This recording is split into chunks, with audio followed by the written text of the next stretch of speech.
sound like a color. Look at me. I'm a sexy melanated black man. See this melanin? Love this melanin. Adore this melanin.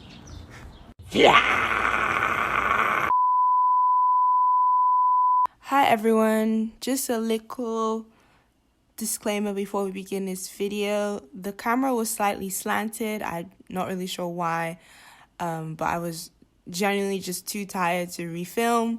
I had a pretty long day before I filmed this, and I also didn't really like the way I looked in this video, and you can see my ring light, and I'm sorry, like, quality is really bad, but you know, we move with what we can. Hello ladies, ladies, guys, and anyone else. Welcome and welcome back to Black Wahala. And today we will be talking about your whitewashed black friend, your emo black friend, and not being black enough.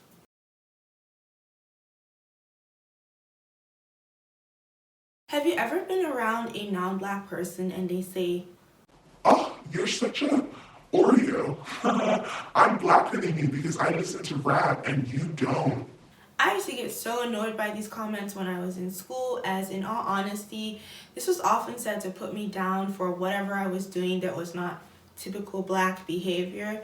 Not only did it piss me off that a non-black person felt comfortable to say that to me, but these statements, also show that this non-black person had very interesting, bad constructions of race. Blackness, according to whiteness, is always separated into a different space. So there are things that black people do, and there are things that white people do, and there are things that Asian people do, and there are things that indigenous people do. Not only is this idea ridiculous, but it is dependent on a very monolith understanding of blackness. This is essentially what the whitewashed black friend discussion is about. What are the boundaries of blackness, and how can whiteness encroach on these boundaries and make a person whitewashed so that they are not black anymore, but an Oreo, as my former middle school friend so brilliantly called me. What I think is very important to note in this discussion, and it is often missing when people talk about this, is how does a black person end up in this space? And how do they succumb to the pressures of these kinds of spaces? The answer to the first question is something that I feel like people are very hesitant to call out and speak out about, which is class. Most people who have been following me on this channel know that I have been in white spaces for most of my life. While my family didn't begin in the class structure that we are in now, it might not be in anymore because of COVID, girl. But by the time I got to high school, we were very, very middle class. This also meant that my parents deliberately chose to put me in schools and spaces and extracurricular activities with people who were from upper middle class and upper class backgrounds, and conveniently also white. When you are in these kinds of spaces, 25/8, you have to deal with so much extra pressure. For me, as a black girl, it was not just navigating black beauty ideals, but also white beauty ideals, because I was in the space 25/8. You find yourself having to tone down and assimilate to those around you, because when you don't, trust me, you will face consequences. I think I was very lucky in the way that I had a very strong black community of friends and family, and so I never really felt the pressure to the extent that I know other people have. I often wonder what my middle school or high school years would have been like if I had gone to the same schools my black friends were going to. I'm sure I would have probably had some of the same issues, but I don't think they would have been compounded with the extra pressure. And this all happened again because of my family's class privilege. In my opinion, it's a weird catch-22, because when I was in these spaces, it was very stressful and oftentimes, pretty harmful. People were always constantly policing me. But I was also receiving a lot of opportunities as a student. In comparison to my friends who went to schools that were not predominantly white, and they did not receive nearly half the opportunities I did. And this is because of the intersections of race and class in my city. So I say this all to my recovering whitewashed Black people in the audience. Sometimes it is a bit more complicated than we like to think it is. And I'm just asking you to think about what possible complications there could have been for you.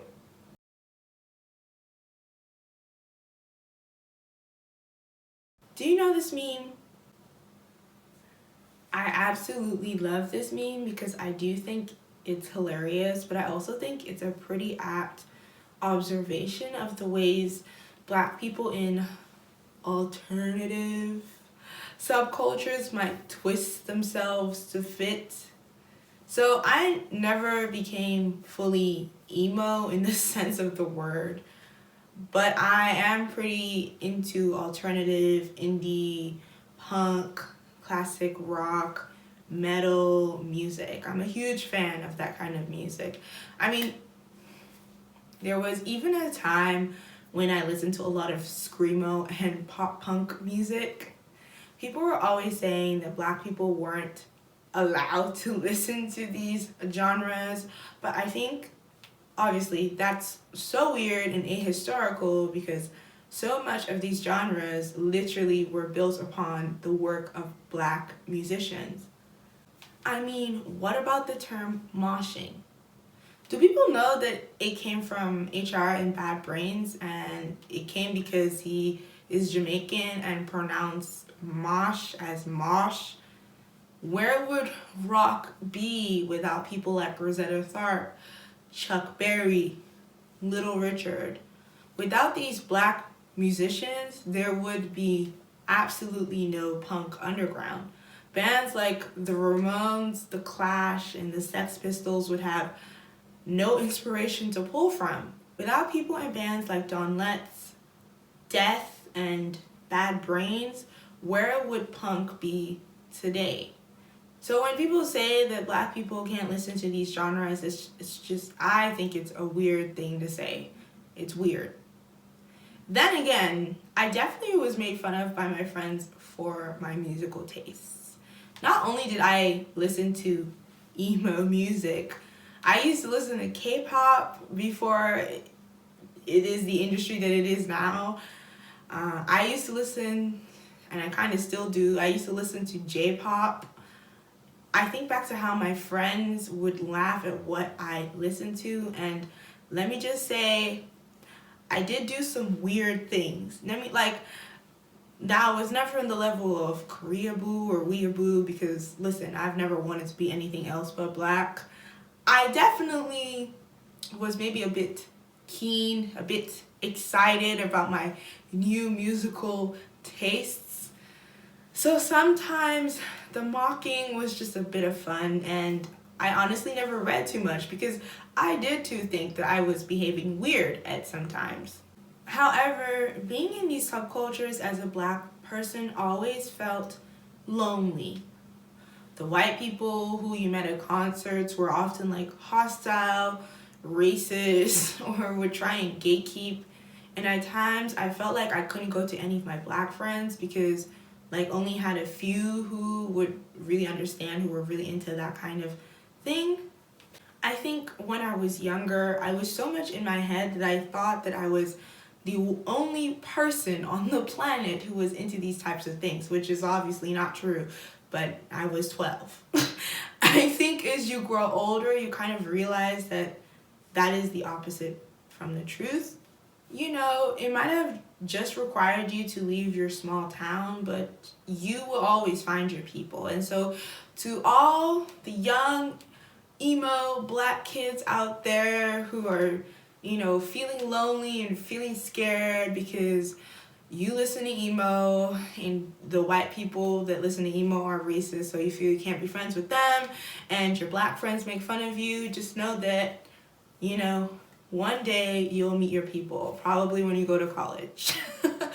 Because, yeah, and just know that you're not alone, because there's a lot of Black people who enjoy listening to these types of music, and you're not the only one. Something I also think is important to realize is that I also never noticed the people in my life who were actually supporting me, even though I thought they were making fun of me all the time. So, for instance, my family once went to the US for a trip.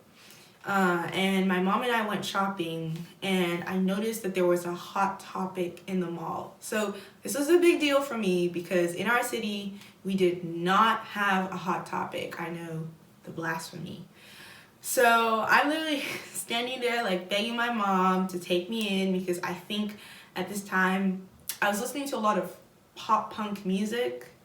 Don't worry, I'm free from that bondage now. But I was really into that. My mom looked super scared, looked super confused, and like we just weirded out because y'all know what a Hot Topic looks like. I think that would scare anyone. And you know, she's also a Nigerian Christian mom. So just imagine that. But surprisingly, she agreed, and then when we went into the store, she actually bought me like 3 t-shirts. I still have the t-shirts. I think it was a Nirvana t-shirt, a Guns N' Roses t-shirt because I was really into Guns N' Roses at the time, and a Pierce the Veil t-shirt, which was also another band I was like super into. I honestly was so surprised because also the Pierce the Veil t-shirt had like a huge skull on it, and I was so sure my mom was gonna be like, I'm not buying you this devil worshiping music t-shirt. But she didn't. She just bought me the t-shirt because she knew that was something I was really interested in, and you know, she put aside her own beliefs about what is right and what is wrong and what is Christian and what is not Christian, and bought me, you know, some band tees because she knew this, like that those were things that really made me happy. So, you know, sometimes you never realize the people in your life who are actually supporting you. They might not be supporting you in overt ways, they might just be doing it in, you know, really small tiny ways. But it's also important to like look in and reflect, look inward and see like who's actually supporting me, because I bet you people are there for you. Sound like a color. Look at me. I'm a sexy melanated black man. See this melanin? Love this melanin. Adore this melanin.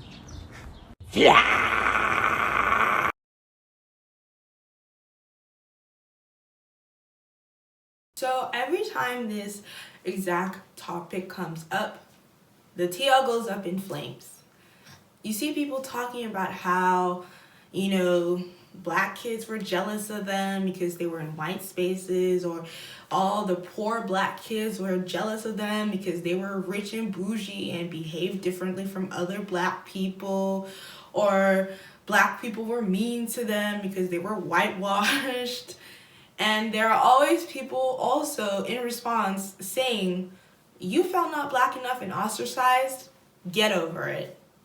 While I don't think get over it is an empathetic response, I see and I understand why people would say that. But I can also understand and see why some people would feel ostracized as a black person. An idea that I think would be useful for all of us to think about actually comes from Brittney Cooper's book, Eloquent. So in the book, she talks about basically the same dilemma. As a young student, her friends made fun of her for being book smart, for talking right, and basically being nerdy. But something she noticed was the way that the adults in her life treated her in comparison to her friends. Because Brittney was book smart, the adults glorified her and venerated her up, while they never really paid much attention to the other kids who may have not been as book smart as Brittney was. Brittney basically comes to the understanding and realization, like much later as an adult, that as children, they were all victimized in a certain way. Like, adults in their lives basically pitting themselves against each other and treating her friends as being expendable because they weren't nearly as book smart as she was, and her friends acting out because they saw how the adults were treating Brittney in comparison to her. and Brittney recognizing that in that scenario, each group of people, her and her friends, their blackness was being policed. And so I think this is important. I think it's important to recognize why you were in certain spaces as a black person, why these narratives about blackness even exist, and why did other kids respond to you in certain ways. Obviously, this may have not been the case for everyone. Sometimes kids are just cruel. And I'm sorry that you had to deal with that kind of bullying. I'm sorry that you had to deal with that kind of policing and, gatekeeping of like what is black and what is not black. But I think it's important for all of us when we're having these discussions to think about each person's relationship to power. How are you being positioned? How are you being venerated? How are you being treated? What is your relationship to power in comparison to those black kids who are making fun of you? What was their relationship to power? I know it's really it can be very hard to do, especially when you have been in spaces where you've basically been ostracized and bullied for so long. But, I'm hoping as adults, we can look back and think about what was my position in this matrix of power?